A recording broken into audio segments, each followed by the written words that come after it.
name is Elena Johnson and I'm doing the Chapter 10 video assignment. Okay, question A is asking what the mass of iron in grams is. So I've written out the equation. Here is the iron, and it says in the equation, or in the question, that iron is allowed to react with excess CO2. So we know that the iron will be the limiting reactant. We know that the CO2, the carbon dioxide, will have the same mass as the iron. So if we solve, or they give us everything to solve for the moles of iron oxide through the ideal gas law, because they give us all the information for the ideal gas law, and here is the ideal gas law rearranged for the moles of CO2. So we plug in, or we need to convert the millimeters of mercury into atmospheres.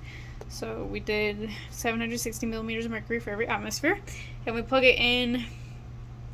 We have the pressure, the volume, the constant, and the temperature in Kelvin equals the moles of carbon dioxide. And as I said earlier, the moles of carbon dioxide will equal the same as the moles of iron oxide.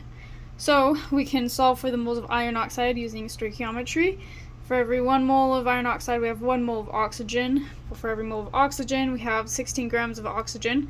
And then here we have the grams of oxygen. So we can subtract the grams of oxygen from the iron oxide from the sample that they gave us. And then we get the 1.19 grams of iron. This is the answer for part A.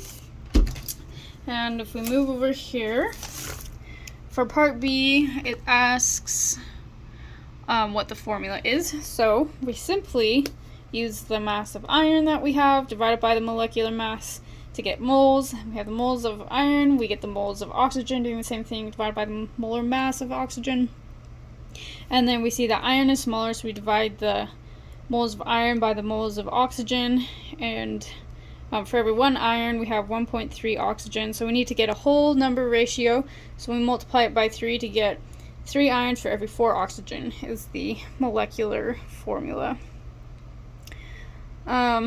For part C, it's asking how many iron and oxygen are present in the unit cell of 839 picometers.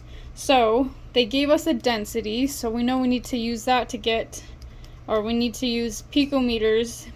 We need to convert picometers to volume so we can get it to grams for units per unit cell. So we have 839 picometers.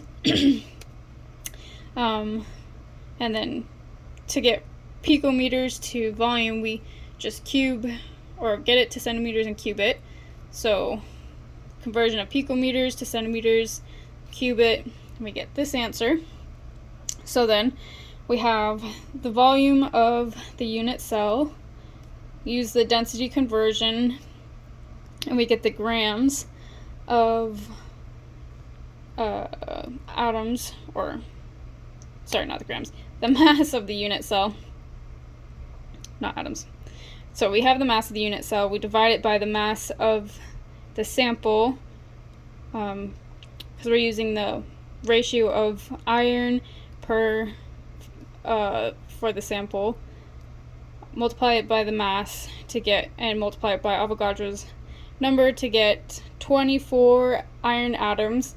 And then we use the same thing, the oxygen ratio for the sample, multiply by the mass of the unit cell, and Avogadro's number to get 32 oxygen atoms. And 24 iron atoms, 32 oxygen atoms is the answer for C. Part B is iron 304, and then part A is the mass of iron is 1.9258 grams.